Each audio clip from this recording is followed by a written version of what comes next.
এই যে দেখেন আমার বাবুদের বেশি অসুস্থ, তাই আমি কয়েকজন মানুষ খাওয়াবো, তাই সব কিছু ব্যবস্থা করে ফ্রিজ থেকে মাছ ভিজিয়েছি আর মুরগির মাংস দিয়েছি ভিজানোর জন্য ফ্রিজ থেকে। আর আপনাদের ভাইয়া বাজার থেকে গরুর মাংস আনছি, তার সাথে আমাদের বাসায় ছোটো বাচ্চা আছে, ওদেরকেও দাওয়াত দিয়েছি, তাই সব কিছু রেডি করে নিচ্ছি।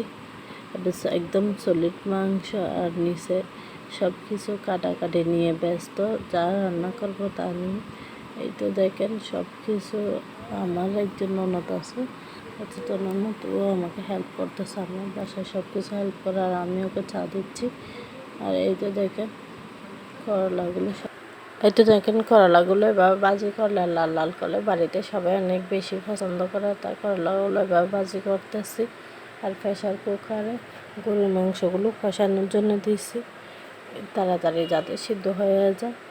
আর আপনাদেরকে রান্নার ভিডিওটা দিই নাই, কারণ অনেক বড় হয়ে যাচ্ছে। এই তো দেখেন সব কিছু রান্না রেডি, এখন মেহমানরা আসছে, ওদেরকে ভাত খাওয়াতে দিব।